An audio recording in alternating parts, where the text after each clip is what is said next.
Alors aujourd'hui, on est avec Alexis. Alexis qui travaille ici à la médiathèque, à l'espace public numérique et aussi à Bulle et Bobine, l'espace dédié aux bandes dessinées et au cinéma. On est aussi avec Patrick qui est stagiaire chez nous. Et moi, je me présente, c'est Maureen et je suis la responsable de la section adulte.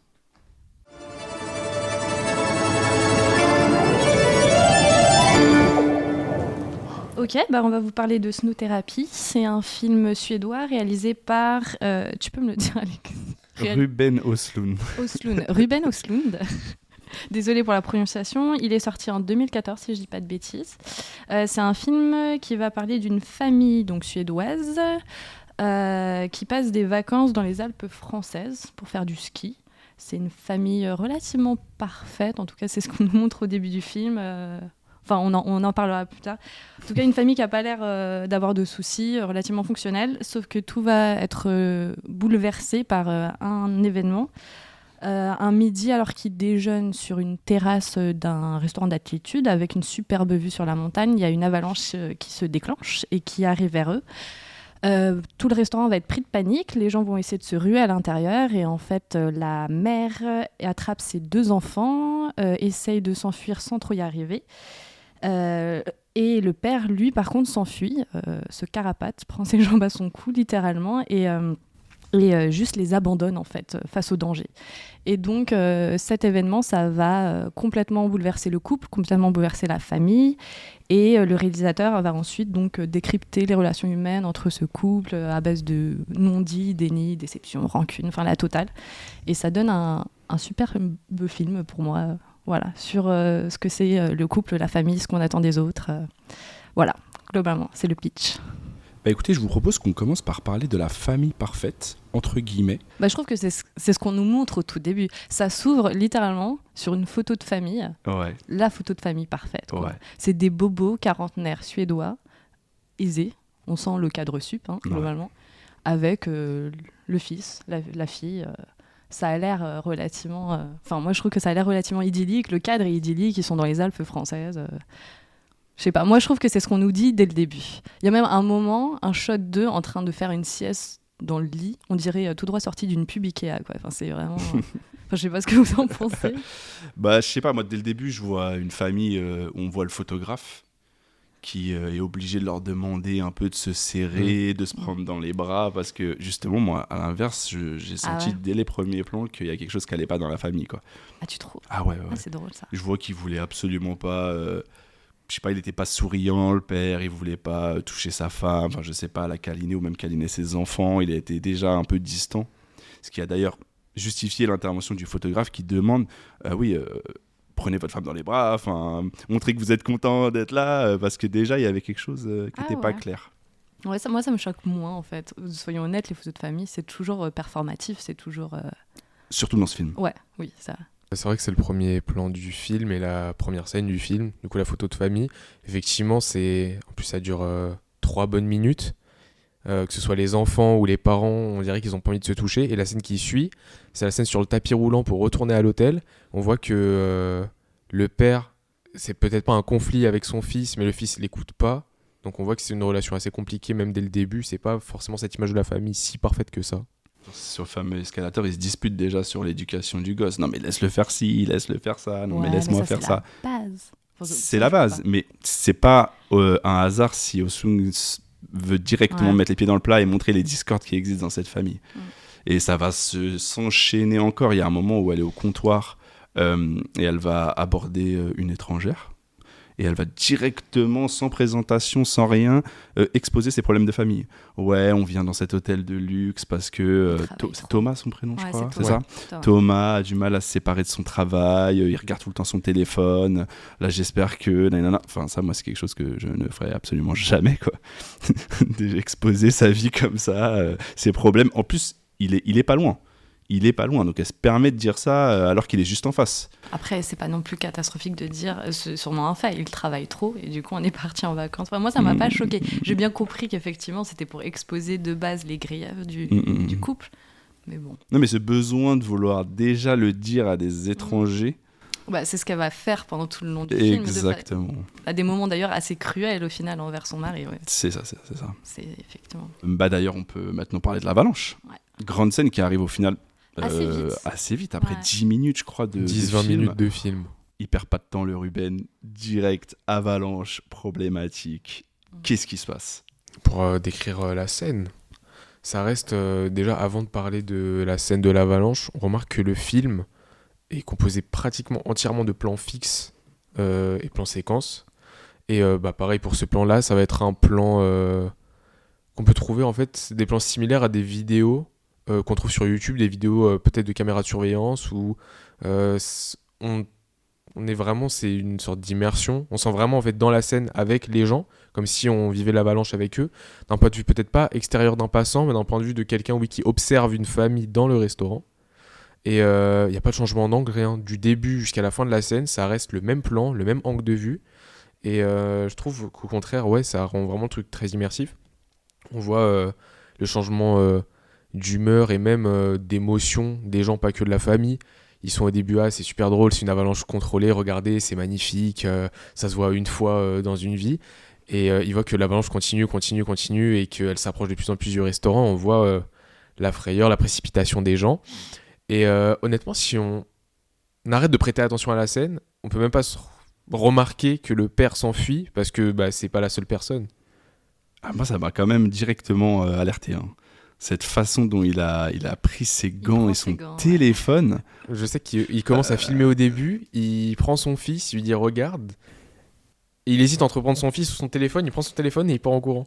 C'est ça. Ouais, c'est terrible. En vrai, c'est vraiment un signe que c'est vraiment un signe que les téléphones sont vraiment en nous, quoi. C'est vraiment des réflexes, même en cas de survie, d'instinct de survie, ça disparaît pas, quoi. On se jette sur notre téléphone. Mais je suis d'accord avec toi, la manière dont c'est filmé, je trouve ça brillant, quoi. C'est juste effectivement un plan fixe. On est limite du point de vue de quelqu'un qui serait assis derrière eux, un peu plus loin dans la terrasse, en fait, qui bougerait pas du coup. Et de voir cette espèce de nuage de neige qui arrive vers nous. Puis à un moment, du coup, le plan devient tout blanc, on voit plus rien. C'est super bien fait, effectivement. Mais il y a vraiment deux écoles qui s'affrontent en ce moment, c'est ça, c'est les plans fixes et les coupes à gogo. Moi, je suis pas la plus grande fan des plans fixes en général. Ouais. Je dis bouge un peu ta caméra, s'il te plaît. Mais là, mais pourquoi ? je trouve que ça a son sens. Mais pourquoi ce souhait ? Des fois, le contemplatif, moi, ça me... Enfin, je trouve que quand il n'a pas son sens, je vois pas trop l'intérêt. Là, je trouve qu'effectivement, ça marche super bien. Et donc, suite à l'avalanche, que va-t-il se passer ? C'est là vraiment que ça démarre, quoi, le film. Grand drama, déjà. Il y a un peu de... Comment dire ? Il y a une pudeur, quand même, au tout début. Parce que elle ose rien dire. Elle s'en est rendue compte. Ses enfants s'en sont rendus compte. Lui, il redébarque, tel un prince, à moitié dans le déni, en mode « Ah, c'était impressionnant, dis donc ». Et il y a un silence qui va s'installer, un non-dit qui va s'installer quand même entre eux, quoi. Je suis pas sûr que ce soit de la pudeur. Pour moi, c'est surtout de l'incompréhension et un temps de réaction, histoire de comprendre qu'est-ce qui vient de se passer. Je pense que lui, déjà, il est en train de s'interroger sur son propre comportement, sur qu'est-ce que les gens ont pu voir à ce moment-là, comment ils ont pu observer sa réaction à lui. Est-ce qu'ils ont remarqué que j'ai fui comme un lâche ? Je pense qu'il est direct dans le déni, direct. Je pense que c'est un mécanisme de défense. Je pense qu'il s'interroge pas, lui. C'est elle s'interroge. Mais lui... je pense qu'il commence à s'interroger quand il réalise que sa femme a compris ce qui s'était passé. Et elle, direct, effectivement, elle commence à s'interroger et après, elle craque. Elle est plus capable de faire semblant. Donc, à un moment, elle est contrariée. Et il y a ce passage génial, je trouve, qui est vraiment typique de tous les couples. Il arrive et tel un homme en tort, il fait la classique, il fait l'idiot, quoi. Il fait je comprends pas, t'es contrarié. Puis elle fait et elle, donc la classique, elle fait l'idiote aussi. Non, pourquoi je devrais être contrariée ? Enfin, vraiment cette dynamique là, je pense qu'on l'a toute connue. Ouais. C'est terrible, il y a une tension palpable et en même temps ils sont incapables de se confronter tous les deux. Ils vont se confronter dans les pires moments. Mais pas quand ils sont tous les deux dans leur intimité et tout ça, c'est terrible. C'est vraiment à partir de cette scène qu'on ne va plus quitter l'inconfort. Vraiment, à chaque scène qui va suivre, on va plus savoir où se mettre, on va être gêné, que ça soit pour l'un ou pour l'autre, ça va être horriblement dérangeant tout le long. C'est ça qui est la pièce maîtresse du film, quoi. C'est vraiment l'inconfort. Ouais. Il y a aussi, pour revenir à la fin de l'avalanche, moi je me suis posé la question en le regardant le film, est-ce qu'il s'est rendu compte de ce qu'il vient de faire ? Ou est-ce que dès le début il est dans le déni et il se rend pas compte qu'il est pris ses clics et ses claques et qu'il ait abandonné sa famille ? Parce qu'effectivement quand il revient, il arrive et il dit ouais tout va bien, etc. Et il a pas cette intonation de j'ai quelque chose à me reprocher, mais je le fais pas savoir. Et pareil, la scène effectivement, il demande à sa femme t'as l'air contrarié, pourquoi je devrais être contrarié ? Et après il regarde et il fait je sais pas, il y a pas de raison. Et à ce moment-là je me suis demandé, est-ce qu'il se cache à lui-même la raison ? Est-ce qu'il le sait au fond de lui mais il ose pas le dire ? Ou est-ce qu'en fait vraiment il le sait pas ? Non, je pense qu'il se rend pas compte. Moi je suis pas d'accord avec Maureen, je pense qu'il se rend pas compte et il prend conscience de ça au moment où sa femme lui fait remarquer.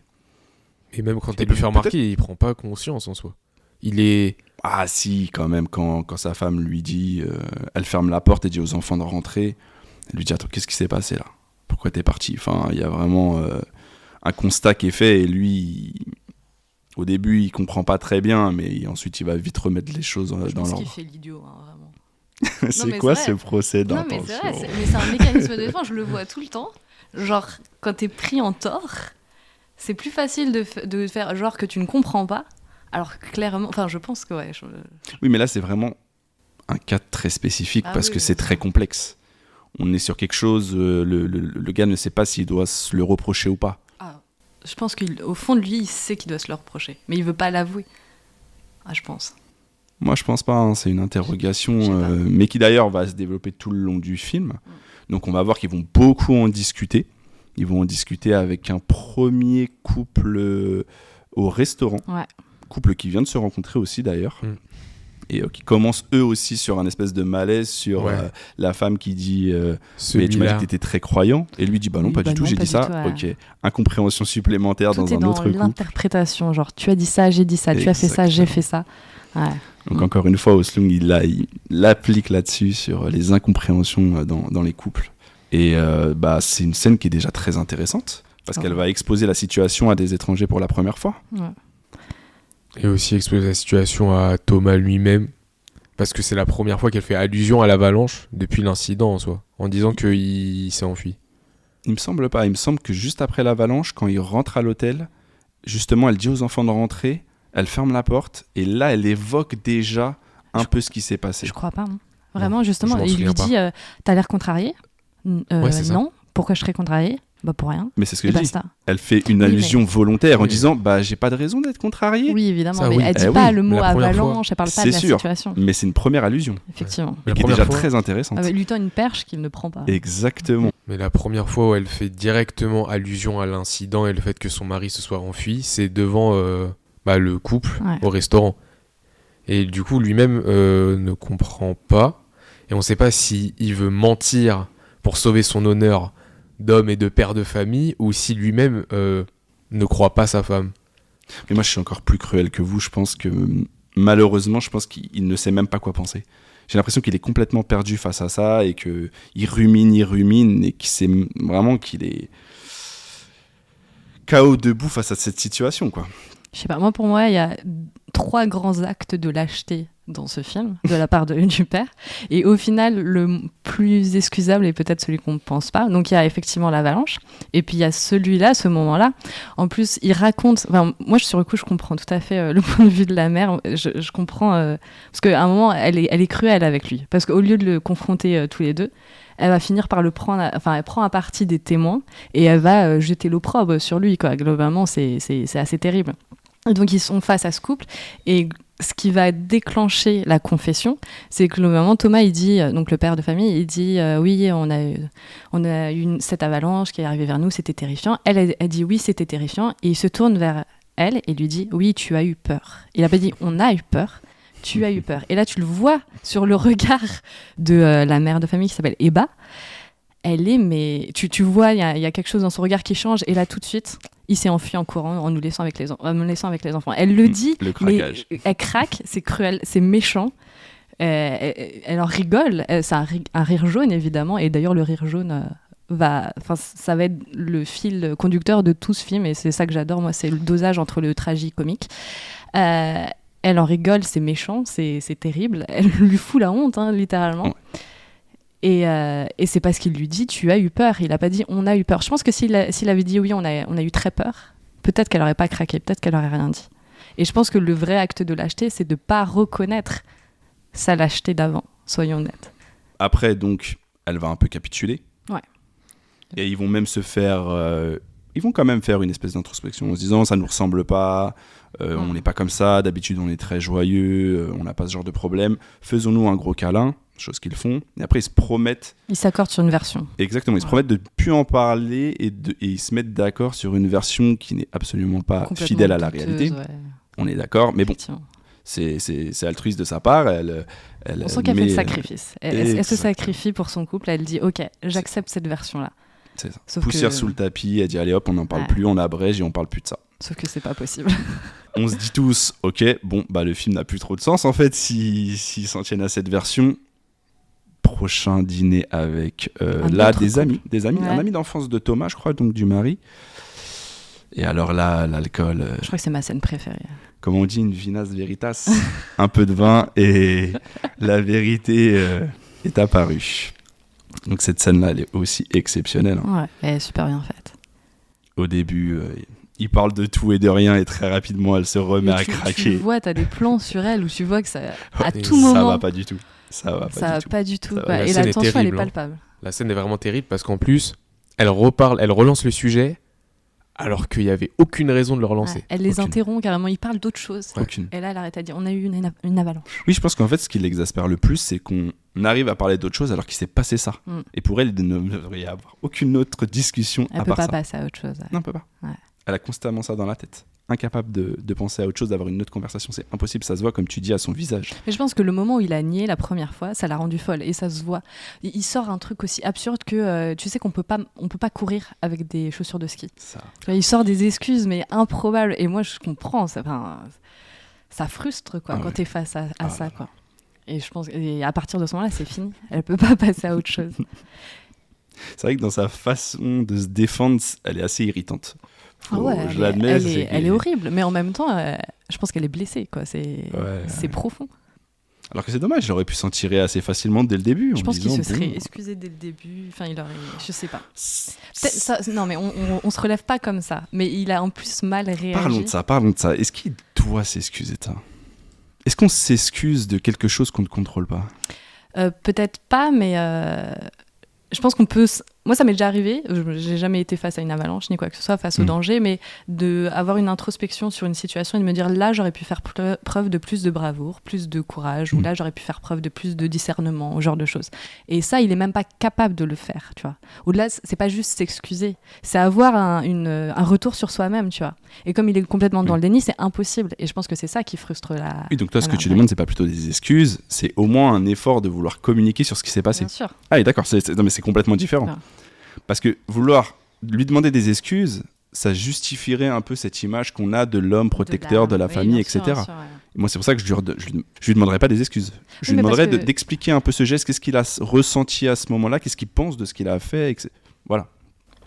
Oui, mais parce que toi, t'es un homme, et du coup, tu comprends bien que cette espèce d'attente qu'on a de la figure paternelle, l'homme protecteur, le preux chevalier, tu la comprends qu'elle est peut-être... elle est illusoire, mais peut-être que quand tu es une femme, tu t'attends à ce que ton mari ait ce rôle-là. Peut-être qu'elle s'attend à ce que son mari ait ce rôle-là, si elle est autant blessée.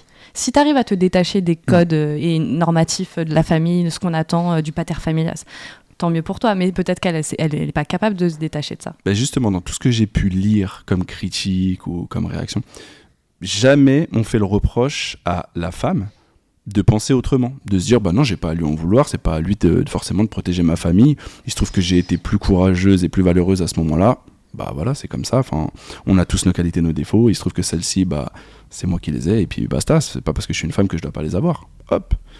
Oui, mais et la page serait tournée en fait. La page serait tournée, mais le problème c'est qu'il a pas admis, et puis il lui a dit tu as eu peur. Donc il a voulu... Oui. Non mais vraiment... Mais elle aurait pu aborder la problématique comme ça, en disant écoute, sois tranquille avec ce qui s'est passé, c'est pas grave, t'as pas à être le courageux de la famille, moi je peux très bien endosser ce rôle-là, et puis voilà quoi. Je pense qu'elle a une vision quand même très de l'amour et de la relation amoureuse. On le voit bien, parce qu'à un moment, elle a une discussion avec une femme qu'elle a rencontrée, celle qu'elle rencontre au tout début. Et elle, c'est vraiment le contre-pied de la famille, parce qu'elle, c'est une femme mariée. Aussi, on apprend qu'elle est mariée, qu'elle a des enfants, mais elle est partie toute seule dans les Alpes françaises se taper des mecs dans le... Enfin, vraiment, et elle explique qu'elle est en couple libre, qu'elle a une autre vision de ce que c'est d'être mère, d'être une femme. Et elles ont une confrontation. Et on voit bien que la mère de famille Eba, elle est incapable de comprendre cette autre vision. Donc elle a une vision très normative, très formatée de l'amour et de la relation, je pense. Et je trouve que c'est exactement ce qu'on ne reproche pas assez à cette femme. Ah, moi je le reproche. Parce que le film, on est vraiment centré sur l'homme, sur ce qu'il a fait, sur ce qu'il n'a pas fait, sur ce qu'il a pensé, ce qu'il n'a pas pensé. Mais on n'en vient jamais à se poser des questions sur comment la femme pense la chose. Mais pour en revenir à cette scène, donc ils sont avec le couple d'amis là, où elle encore une fois, elle lui jette l'opprobre en disant tu m'as abandonnée. Je trouve que pour moi cette scène est géniale parce que là c'est vraiment le bon dosage entre le tragique et le comique, parce que c'est une scène de tension, elle est en pleurs, lui il arrive même pas à parler, à la regarder, elle dit à quel point elle a été traumatisée, enfin c'est horrible. Et à côté de ça t'as ce couple d'amis pris à partie malgré eux, et t'as notamment ce personnage qui est le gars, alors je me rappelle plus comment il s'appelle, mais il est interprété par je l'ai marqué son nom parce que sinon je me rappellerai jamais, Christopher Yves Jus. Il est connu notamment du grand public pour avoir joué dans Game of Thrones, il joue Tormund. Et donc c'est le cliché du gros viking genre bien musclé avec la grosse barbe rousse et tout ça, et il s'improvise malgré lui psychologue à 2 balles, psychologue du dimanche, avec des espèces de comparaisons complètement douteuses, et il essaye de justifier l'injustifiable. Et cette scène elle est à la fois horrible et hilarante, moi je trouve, juste pour ça quoi. Et j'adore, je trouve que... Et ensuite, après, le couple va... lui et sa copine vont finir par s'embrouiller toute la nuit à cause de ça. Et c'est juste... je trouve ça génial. Et dans cette scène où ils dînent avec l'autre couple, un drone apparaît, renverse un verre de vin, une bouteille, voilà. Ouais, c'est ça. Au moment où le mari doit se justifier sur son comportement, il arrive à aller calmer son fils, à aller le coucher, et qu'est-ce qu'il fait à ce moment-là ? Le déni et la lâcheté suprême, il reste avec son fils dans le lit. Il les entend au loin en plus discuter. Et pour moi, le moment le plus inconfortable du film, je pense en fait que c'est vraiment celui-là. Pourquoi ? Parce qu'il entend ses amis débattre de son comportement avec donc la psychologie à 2 balles de notre ami de Game of Thrones, dont j'ai renoncé à essayer de me souvenir de ce prénom. Mais et donc il entend les reproches qui lui en sont faits, il entend son pote le défendre de manière avec très maladroite. Une définition viriliste de l'instinct de survie. Enfin, c'est terrible. C'est terrible. Ça aggrave plus la situation. C'est terrible, mais force à lui. Franchement, il a voulu défendre son pote. On a trouvé ça très bas et on est très valeureux. Même si c'était mal fait. Force à toi, mon gars. Donc c'est dans cette scène-là, je crois, où elle finit par montrer la vidéo. Ouais. Et là, il y a plus de... Là, il n'y a plus de débat. Non, il n'y a plus de débat. Enfin, quoi qu'il y a encore un débat. Pourquoi ? Parce qu'il trouve encore le moyen de dire non, mais c'est vrai qu'on dirait que je cours, mais c'est pas clair sur la vidéo parce qu'on voit pas très bien et tout. Et il y a son pote, le rouquin, qui dit ouais, mais dans l'avion, ça, j'adore.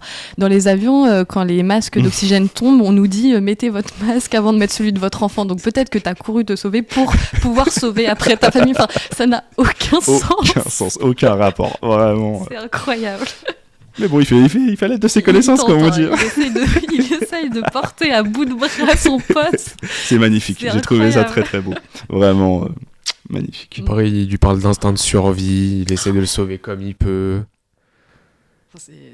Après, il dit pas que des bêtises, il a pas tort. Non, mais il a raison sur un point, c'est qu'on sait pas comment on réagirait de toute façon face au danger imminent comme ça. Qui naît avec le courage, qui naît pas avec, qu'est-ce qu'on a vécu dans notre vie, c'est aussi ça qui détermine ce qu'on va faire aussi dans ces moments-là. Soit tu pars du principe que le courage c'est une qualité qui est innée, tu l'as ou tu l'as pas, au même titre que quelqu'un est naturellement anxieux ou ce genre de truc. Et dans ce cas-là, tu peux pas reprocher à quelqu'un de manquer de courage parce qu'après tout...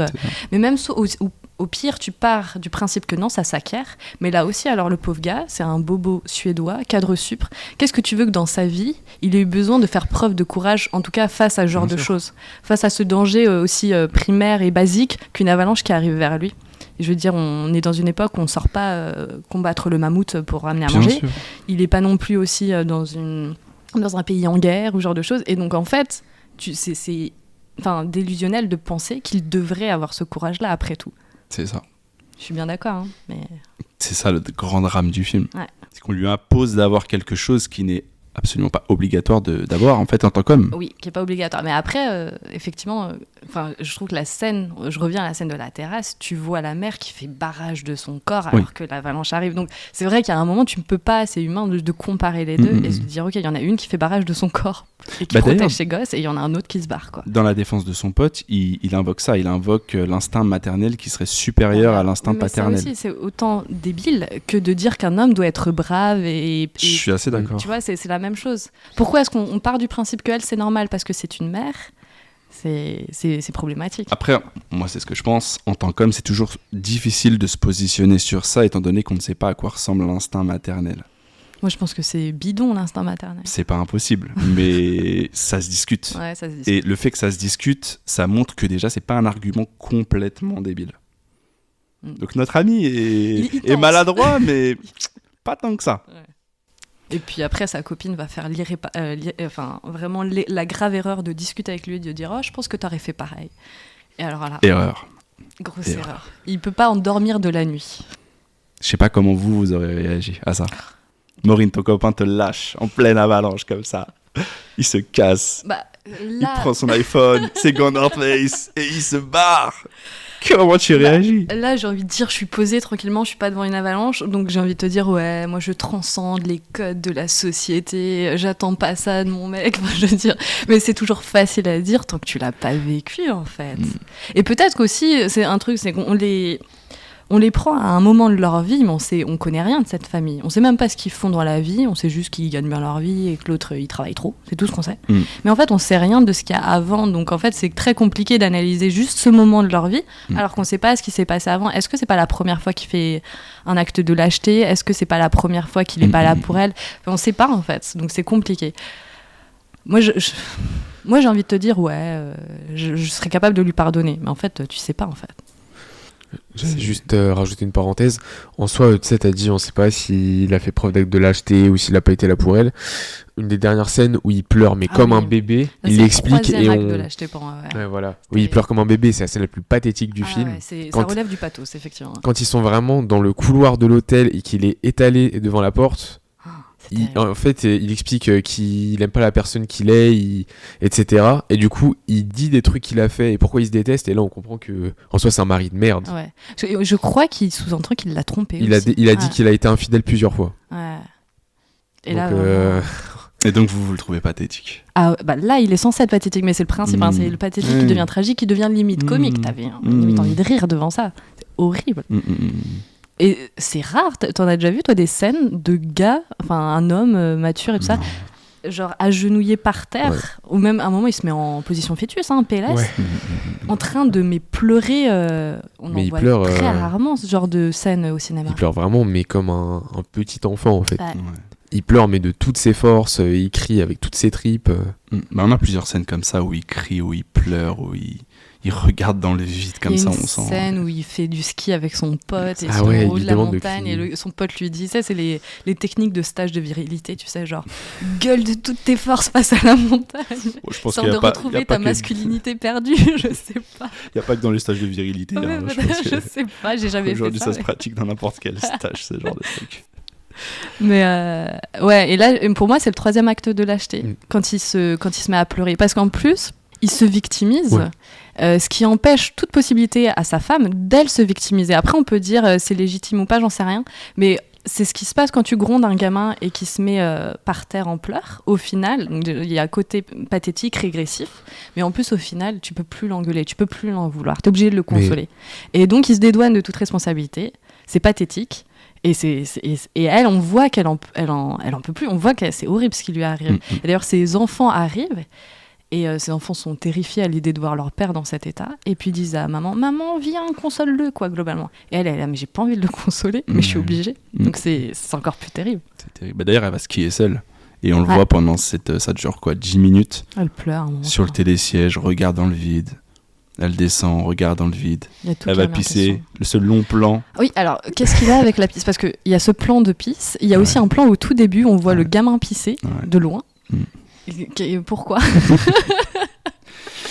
En fait, ce qui est intéressant dans cette scène où elle pisse, dans ce genre de moment, t'es censé faire vite parce que t'as pas envie qu'on aperçoive tes fesses, quoi. Ouais. Ce qui est un peu normal. Sauf que même à ce moment-là où t'es censé te presser, elle, toujours, encore une fois, le regard dans le vide et elle pense à ça et elle aperçoit une famille, il me semble, qui est pas du tout la sienne et où ça se passe bien et elle est toujours en train de pisser et elle se met à pleurer tout en gardant les fesses à l'air. Ouais. Donc c'est là qu'en fait, selon moi, c'est très intelligent d'avoir fait cette scène. C'est que c'est pas censé se passer comme ça. Mais elle est tellement possédée par ces questions-là que même dans ce genre de moment où elle est censée faire ça rapidement, bah non. Je pense que c'est comme ça que je justifierais cette scène, en tout cas, moi. Ouais, mais j'accepte, pourquoi pas. Tu sais que la première fois que j'ai vu la scène, justement, je croyais que les... Tu sais, parce que justement, c'était un père et 2 enfants, je croyais que justement, c'était sa famille. Mais j'ai eu le doute aussi. Et du coup, j'ai pas compris pourquoi elle a pleuré sur le coup, parce que je me disais, mais du coup, elle voit son mari et ses 2 enfants. Et pourquoi cette réaction, du coup ? Bah là, je sais plus exactement si c'est sa Faut que famille je ou regarde, une autre, mais il me semble que c'est une autre. Moi, je crois qu'on sait pas, en fait, mais comme elle est censée être partie skier toute seule, normalement, je crois que c'est pas censé être sa famille. Il y a des prénoms qui sont cités lors de cette scène, mais je sais plus si c'est le prénom des enfants ou pas, tellement les enfants m'ont agacé dans ce film. Parlons-en des enfants, ils m'ont saoulé. Oh, les pauvres. Ah non, mais vraiment, non, non, pas les pauvres. Et après, j'ai pas compris la signification de la scène lorsque les enfants sont autoritaires et demandent à leurs parents de sortir de la chambre. Parce qu'en fait, ils voient qu'ils sont en train de s'engueuler. Ouais. Et donc, t'es en colère quand tes parents s'engueulent. Et puis, ils lui disent, dégage, quoi. D'accord. Je pense que c'est ça. En vrai, je pense que c'est un couple très aseptisé de base. C'est ce qu'on voit, en fait. Quand je disais couple parfait, c'est pas le cas. Mais aseptisé. Un couple qui s'engueule jamais. Et typiquement, un couple qui s'engueule jamais. Déjà, une fois quand ça arrive, du coup, c'est la tragédie, soyons honnêtes. Un couple qui ne s'engueule jamais n'est pas capable de faire face au conflit. Donc, le jour où tu as du conflit qui arrive, là, tu sais pas comment réagir. Et donc, tout est aseptisé. Et je pense que les gamins, ils ont pas l'habitude de voir leurs parents vraiment se confronter ou ce genre de choses. Et donc, quand ça arrive, c'est la fin du monde. Et je pense que les gamins aussi sont pas capables de gérer. Et surtout, leurs parents qui s'engueulent pour la première fois, enfin à l'écran, ils font direct allusion au divorce. Oui. Et je pense que les enfants qui se braquent, genre dès le début du film, enfin juste même avant, ils ont l'air très distants, surtout de leur père, tu vois. Mais à partir de la moitié du film, ils sont encore plus braqués, encore plus froids avec leurs parents. Et je trouve que c'est peut-être un mécanisme de défense, parce qu'ils ont peur que les parents se séparent et ils ont envie de se préserver eux-mêmes, même à leur jeune âge. Et parce que ça arrive plusieurs fois, surtout le petit garçon, plusieurs fois le père lui parle avec plein de tendresse, le garçon l'envoie bouler, et à un moment, tu sais, ils veulent prendre les télésièges.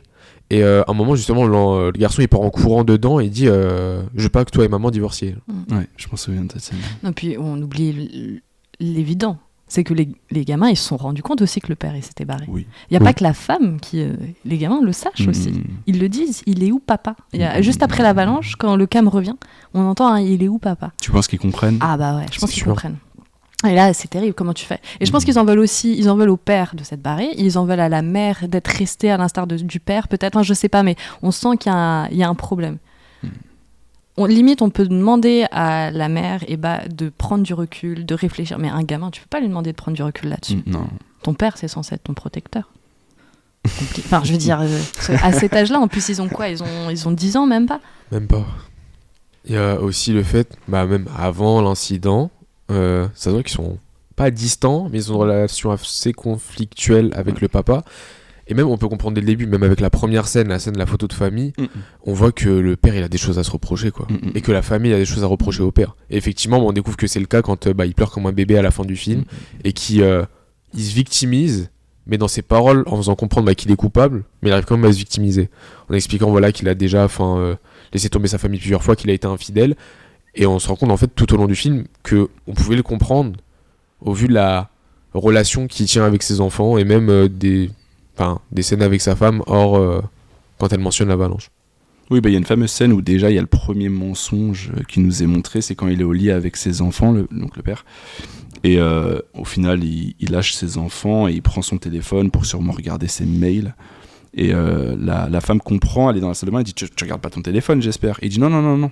Donc déjà, il commence par mentir à ce moment-là et tu te dis ok, bon, c'est que si t'es capable de mentir sur un truc aussi bateau... Non, puis ce qu'on nous dit dès le début, c'est qu'il travaille trop. Donc on comprend qu'il n'est pas très présent, en fait. Et donc ça crée une relation bizarre avec les enfants quand le père, il est H24 en train de travailler. Moi, je connais ça, hein. Il part à 9h du matin, enfin même pas à 8h, il rentre à 20h, il met les pieds sous la table. Et donc forcément, comment tu crées une vraie relation avec tes enfants? Et du coup, il y a toujours ce décalage. Quand tu pars en vacances et que le père, il est présent, ça crée un décalage avec la vie quotidienne. Et des fois, ça crée un malaise, en fait, entre le père et tu sais pas comment aborder cette situation, en fait, parce que c'est la première fois. Parce que t'as pas l'habitude qu'il soit autant là, quoi. Ouais. Pareil, du coup, l'autorité se retrouve un peu mise à mal, quoi. Comment tu peux être autoritaire avec un gamin que tu vois pas tant que ça, en fait. C'est ça. Moi, j'étais un peu déçue par la fin, par contre. Moi, je l'ai trouvé admirable. J'ai trouvé que c'était trop long. Trop long? Mais j'ai du mal avec les films longs. Enfin... Mais là, c'est 2 heures. Ouais, c'est que 2 heures. Mais comme il est lent, soyons honnêtes, il paraît long quand même, plus long qu'il n'en a l'air. Et moi, j'étais un peu déçue. J'ai pas compris. En fait, j'ai l'impression qu'il a voulu rétablir l'équilibre, rendre un peu justice. Mais j'ai pas trop aimé. Moi, la scène que j'ai adorée, et que du coup j'aurais bien aimé pas que ça se finisse là-dessus, mais que ça conclue un peu le film, c'est la scène où, alors moi j'y connais rien au ski d'ailleurs, mais c'est super bizarre dans leur station de ski, il n'y a pas un rat. En plus on nous dit au début, oh c'est la période enfin c'est pas la période creuse, il y a du monde et ça, mais on voit personne. C'est assez étrange ça. C'est super étrange, ça donne un aspect très limite irréel, je trouve, parce qu'ils sont toujours que tous les 4. Et donc à un moment ils partent skier, mais les conditions météorologiques sont terribles et donc on voit même pas à 10 mètres de soi, quoi. Ce qui explique aussi par contre sur cette scène là qu'il n'y ait personne. Oui, là ça explique, mais donc qu'est-ce qu'ils foutent là, on se demande, mais bref, ils cherchent, bon bref, donc ils y vont, pourquoi pas, ils sont en haut de la piste et la femme dit « Oh t'es sûre, ça m'a l'air dangereux, on voit rien ». Et là on a l'impression qu'il reprend son rôle de pater familias fort, leader, pour guider sa famille. Il lui dit « Non, t'inquiète, j'y vais en premier, je vous guide, gna gna gna ». Il organise le truc, il reprend vraiment le rôle du père, quoi, protecteur. Ils y vont, ils descendent, et à un moment, ils se rendent compte que sa femme, qui est censée fermer la marche, elle est restée en arrière, il la voit plus. Donc il est tout seul avec ses gamins, il l'appelle, on entend qu'elle répond, mais très au loin, on n'entend rien. Et il fait cette espèce de acte pseudo-héroïque complètement bidon, où il enlève ses skis et il court aller la chercher au loin. T'as le plan fixe où on voit rien du tout, puis on finit par le revoir, sa silhouette revenir avec sa femme dans ses bras, tel le preux chevalier qui sauve la demoiselle en détresse. Et c'est complètement ridicule. Et en fait, peut-être que je me trompe, mais que le réalisateur a voulu dire ok, là on rend un peu justice au père, mais de façon bidon, parce qu'à un moment on comprend pas pourquoi est-ce qu'elle est restée en arrière, on comprend pas s'il y avait vraiment un danger. Il la dépose, ses enfants sont tous contents en disant oui bravo, t'as réussi papa, bravo. Il dépose sa femme elle se relève, en fait elle pouvait marcher, hein, c'est ridicule. Mais justement en fait c'est comme moi ça me fait penser aux scènes à Noël où le Père Noël débarque par la fenêtre ou par la cheminée, etc. Et les enfants sont comme des fous et tout. Là aussi c'est grotesque, mais les enfants sont à fond dedans. Bah oui. Et selon moi, c'est ma théorie, il n'y a rien qui nous indique que ce que je vais dire est vrai. Mais ça serait un coup monté des parents pour remettre les choses dans l'ordre. Ouais. C'est-à-dire que je pense que c'est pas un hasard s'ils sont partis dans cette montagne alors qu'ils sont pas censés y aller parce que c'est dangereux. Je pense qu'ils sont allés là-dedans en mettant en place ce petit scénario pour remettre les choses à leur place, donc remettre la place du père au centre, protecteur, etc., etc. Ben oui, mais je suis d'accord avec toi, ça fait très performatif. T'as l'impression d'être au théâtre. C'est débile, mais du coup, enfin c'est débile. C'est bien fait, mais si tu creuses un petit peu toi en tant que spectateur, tu rends compte que ça tient pas la route. Mais pas aux yeux des enfants. Pas aux yeux des enfants, d'accord. Mais okay. c'est ça le plus important. Mais du coup, si le film s'était terminé là-dessus, ça aurait été un beau moyen de dire, bon bah écoutez, en fait, enfin un beau, je dis pas, mais une façon de dire, ok, le père est lâche. Le père, selon ce qu'on pense dans la société, n'est pas censé être lâche, donc on remet les choses dans l'ordre, les apparences sont sauves, mais au final, c'est une chimère. Il aurait fini là-dessus, moi j'aurais trouvé ça super intéressant. Mais il finit pas là-dessus, il finit sur la scène du bus où la mère se casse et là il rééquilibre la chose et je trouve ça dommage en fait, parce que t'as pas besoin normalement de... Alors attends, je pense qu'on n'est pas d'accord sur la fin, parce que donc pour moi, comme je l'ai dit auparavant, il veut essayer de remettre les choses dans l'ordre, mettre la place du père, etc. Vient cette scène du bus, qu'est-ce qui se passe ? Tout le monde se rend bien compte que ce chauffeur ne sait absolument pas conduire et on est dans les montagnes et donc à tout moment ils finissent dans le vide. Ouais. Donc c'est très dangereux. Qui c'est qui se lève pour dire vous arrêtez de conduire, vous m'ouvrez les portes, je reste pas dans ce bus, c'est très dangereux. Qui c'est ? C'est la femme. Donc, oui, mais elle se barre sans ses enfants. Oui, mais elle sonne la révolte en disant on ne reste pas dans ce car et on sort, etc. En encourageant tous les autres à faire de même. Elle prend, je trouve que moi je suis pas d'accord, j'ai pas l'impression elle prend panique. Hein. Elle panique tellement qu'elle sort du bus toute seule. C'est littéralement ce qui se passe. Pour moi, elle prend pas les devants. En tout cas, je trouve pas. Et du coup, j'ai eu l'impression qu'il disait, bah regardez, la femme aussi, elle peut faire preuve de lâcheté, alors que son père reste avec ses gamins. Et son père, d'ailleurs, il y a une espèce de cohue, et son père fait en sorte que ses enfants sortent. Du bus. Mais il fait pas preuve de courage non plus à ce moment-là. C'est d'ailleurs, c'est d'ailleurs son meilleur ami qui lui organise la sortie de ce car. Mais qui c'est qui prend le courage d'intervenir et d'aller engueuler le chauffeur en personne? C'est la femme. Moi, je l'ai pas vu comme ça. Moi, j'ai trouvé une. Mais là, c'est même pas un point de vue. C'est ce qui se passe. C'est la femme qui se lève pour engueuler le chauffeur, lui signaler, en parlant très très fort, signaler à tout le monde que c'est très dangereux sa façon de conduire, que c'est dangereux, et qu'il faut donc pour sa sécurité qu'elle sorte. Ce qui va commencer à créer l'interrogation chez toutes les personnes présentes dans le bus. Donc pour moi, ça, c'est une forme de courage. Et donc, c'est encore une volonté de montrer que la femme peut incarner le courage dans un couple, ou même ailleurs. Donc j'ai trouvé ça, trouvais que c'était une scène magnifique. Et on pourrait même parler de la scène qui suit, où on aperçoit le père qui s'allume une clope devant son fils, et son fils l'interroge, lui dit « Mais pourquoi tu t'allumes une cigarette? Tu fumes ?» Et là, il dit « Bah ouais, je fume. » Genre vraiment en fait, il est en train de dire, écoute, j'ai des faiblesses et je les assume, et même devant toi, je vais les assumer. Non, ouais, je suis moins convaincue. Je trouve que on trouve juste une femme qui prend panique dans un bus et qui a besoin de sortir tellement elle est paniquée, en fait. Moi, c'est comme ça que je l'ai vu, en tout cas. Je sais pas, t'en penses quoi, Patrick, de cette fin?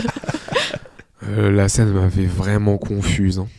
Parce que c'est peut-être pas le bus en soi, c'est après, quand il marche sur la route, qui m'a vraiment confus. Mais pour revenir au sujet du bus, moi je l'ai plus vu effectivement pas comme la femme héroïque qui va aider tout le monde. Moi c'est vraiment juste, elle veut pas sauver sa peau, mais là elle pense à rien d'autre. Enfin, elle pense à rien d'autre qu'elle, tu vois. Mais je tiens à préciser, je trouve pas ça héroïque. Attention, non, héroïque, pas héroïque, ça aurait été tirer le frein à main et dire à tout le monde de sortir. Courageux. Mais je trouve ça très courageux, ouais. C'est une forme de courage selon moi en tout cas. Moi je l'ai pas Moi je l'ai pas vu comme une forme de courage, je l'ai vraiment vu comme là j'en peux plus, je pense à moi et si je sors pas là ça va pas. J'ai pas vu. Moi qui ai peur du vide, cette scène elle m'a fait peur comme pas possible. Et du coup, moi j'ai ressenti la peur en même temps qu'elle. Mais à aucun moment, je pense que moi aussi j'aurais demandé à sortir tellement ça me terrifie. Mais à aucun moment je me dis c'est du courage, elle prend les devants. Non, elle pense à elle se dit là j'en peux plus, j'ai l'impression que je vais mourir, et je me casse. Moi j'ai eu l'impression que le réalisateur essaie d'équilibrer les choses et de dire regardez, on est tous capables de faire preuve à un moment de lâcheté. Ce qui est vrai d'ailleurs, de toute façon. Oui, ce qui est vrai. Donc j'ai eu l'impression qu'il faisait ça et je trouvais que c'était une fin un peu trop facile en fait. D'accord. Mais t'aurais espéré quoi comme fin par exemple? De la dire, j'aurais espéré une fin. Mais non, mais moi j'ai bien aimé la scène où le mari sauve sa femme, parce que comme c'est complètement bidon et performatif, en fait le réalisateur il dit il se trouve on peut être lâche, on peut être courageux et tout ça, peu importe si on est un homme, une femme, un père, on sait jamais comment on va réagir face au danger, mais on a besoin, parce que c'est ce que la société nous dit, on a besoin de se conformer dans des rôles, et le rôle du père protecteur c'est quelque chose qui soude une famille, et si tu le perds, tout s'écroule, et donc on est obligé de faire semblant. Les apparences sont sauves. Au final je pense que personne n'est dupe vraiment au fond d'eux, mais après tout pourquoi pas, et on finit comme ça quoi. On finit avec une l'illusion de la famille soudée et du père qui sauve sa femme, et voilà. Il veut essayer de rééquilibrer, mais à la fin il remet quand même les points sur les i en disant non, en fait. Mais je pense que du coup, on n'a vraiment pas la même interprétation de la scène. C'est possible. Mais c'est ça aussi qui est fort avec le cinéma de Soong, parce que pour le coup, vraiment, j'ai vu quasiment tous ses films. Et dans tous ses films, il laisse beaucoup de liberté. Quand vous écoutez 10 personnes différentes, les 10 personnes peuvent avoir 10 interprétations différentes. Et ça, c'est assez rare dans le cinéma. Très souvent, on voit les mêmes choses et on comprend les mêmes choses. Et d'ailleurs, les réalisateurs insistent pour nous bien faire comprendre un seul schéma. Alors que lui, vraiment, nous laisse énormément de liberté et c'est très agréable selon moi. Ce qui peut créer des podcasts par la suite, quoi. Mais en fait, ça se voit que c'est volontaire, surtout parce qu'il n'y a pas d'explication en fonction des situations, des personnes. Dans le film, il n'y a pas d'introduction des personnages. Par exemple, l'ami de Eba, donc, qui vit des aventures avec plein d'hommes, on ne sait pas elle sort d'où. Pareil, la première fois qu'on voit l'ami de Thomas et sa copine, ils sont dans un car, on sait pas c'est qui, on sait pas ils font quoi, on comprend rien en fait. il y a tellement pas d'explication dans le film, et c'est pour ça que au début j'ai pu dire on a vraiment ce point de vue d'un inconnu, un point de vue extérieur, peut-être pas d'un inconnu qui passe, mais peut-être d'un stalker plutôt, quelqu'un qui est là, qui observe, et c'est pour ça que j'aime bien, on en a pas parlé, mais je sais pas si ça se dit homme de ménage. Ouais, il y a l'homme de ménage, l'agent d'entretien. Ouais, l'agent d'entretien qui on le voit beaucoup observer la famille, et il y a même la scène une fois dans l'hôtel où il les regarde, il dit mais c'est pas un spectacle genre. Et on a vraiment l'impression des fois qu'on a la vision de cet homme d'entretien. Ouais, serait un observateur un peu qui violerait l'intimité de ce couple. Ouais, on n'a pas l'explication de la situation, mais on voit des choses qu'on n'est pas censé voir. Mais il y a quand même un effet huis clos. Je trouve que ce qui est super intéressant dans le film, bon, déjà la photographie est magnifique, il sait filmer la montagne, hein, disons-le. C'est très très beau, c'est très bien fait. Et on le rappelle, il était d'ailleurs réalisateur de films de ski. Ouais, effectivement. Et il y a toujours ce contraste entre les grands espaces, la montagne, tout ça, et leur hôtel, leur chambre d'hôtel qui paraît minuscule, alors que je suis sûre qu'elle ne l'est pas. Mais ça paraît minuscule. On a l'impression que c'est un huis clos. Même un moment, le fameux moment où ils dînent avec le couple, ils sont dans leur chambre, je crois. Et ça paraît tout petit, alors qu'on nous dit à un moment que c'est un hôtel de luxe, 5 étoiles et tout ça. Mais tout paraît étriqué, c'est asphyxiant limite. Et je pense que c'est censé représenter... le couple, le huis clos même du couple qui est un peu enfermé dans leur truc, quoi. Et je trouve que c'est très très bien fait, ce contraste-là entre la montagne, les grands espaces et ces espaces étriqués où on se sent enfermé, quoi. Je sais pas si vous voulez dire d'autres choses. Ah si, moi, mention spéciale, à la musique, parce qu'on n'en a pas parlé de la bande-son. Les séquences sont, on va dire, entrecoupées de... Juste, c'est une version revisitée des 4 saisons de Vivaldi. Je trouve que ça marche trop bien, je trouve ça génial. Notamment l'hiver, ce qui paraît évident de Vivaldi, mais en vrai, je trouve que la musique traduit vraiment toute la tension, c'est les cordes, c'est un peu strident, c'est très bien fait, je trouve. Mention spéciale à la musique, et je trouve mention spéciale quand même à l'humour. Alors je vais pas dire c'est la poilade pendant tout le film, mais moi je trouve vraiment, c'est ce que j'ai préféré, c'est le dosage, le tragique et le comique. Il y a des scènes qui sont d'un humour grinçant, limite cruel, mais moi j'adore ce rire jaune un peu. Et il y a des scènes, notamment une scène complètement gratuite en plus, hein, c'est terrible. Je sais pas si vous vous rappelez, à un moment, donc il est avec son pote, ils sont en train de boire une bière sur le transat. Oh, elle est incroyable cette scène. Et t'as une meuf qui arrive et qui lui dit, une femme, excusez-moi, qui lui dit ouais, excuse-moi, je voulais te dire que ma meilleure amie là à côté, elle trouve que t'es le plus beau de tout le bar. Puis en plus, plan fixe encore une fois, donc elle s'en va du cadre. Elle revient 5 secondes après, elle lui dit excuse-moi, en fait, je me suis trompée, je parlais pas de toi. J'ai pas compris cette scène. C'est que le plan est super long en plus. Oui, c'est super long. Je crois pas qu'elle soit gratuite, je suis sûr qu'il y a quelque chose derrière. Je sais pas, mais en tout cas, c'est l'ego du mal qui est mis à mal, mais c'est peut-être encore ça. Au summum, c'est-à-dire que non seulement elle aurait pu rester là, mais elle se sent obligée d'aller lui dire qu'elle s'est gourée, qu'elle parlait pas du tout de lui. Sa meilleure amie se ramène dans le plan et dit ouais, je suis vraiment désolée. En plus, ça font les potiches. Mais du coup, cette scène, je trouve que il met encore à mal l'ego masculin, mais vraiment quoi, parce que c'est. C'était peut-être le but effectivement. Je pense que c'est le but parce que surtout qu'après son pote à côté se vénère, s'énerve en tout cas. Ce qui est assez légitime en fait. Il lui dit mais tu te fous de ma gueule. Quel est l'intérêt de venir et de m'expliquer qu'en fait tu me trouves pas du tout beau et que c'était une erreur et tu vois tu remues le couteau à la plaie. Et donc il s'énerve, il se lève et tout d'un coup t'as un gars, on voit même pas sa tête, totalement random, qui dit on parle pas comme ça aux filles, et ils font une espèce de pseudo bagarre qui n'en est pas une parce que finalement les égos sont échauffés, mais au final ils sont pas capables, ils sont pas assez courageux pour y aller en fait. Et donc après ils finissent par se serrer la main, vous voyez les débuts de bagarre entre mecs mais qui ne sont pas vraiment, qui paraissent ridicules, et c'est le principe et c'est ce qui se passe dans cette scène et c'est hilarant.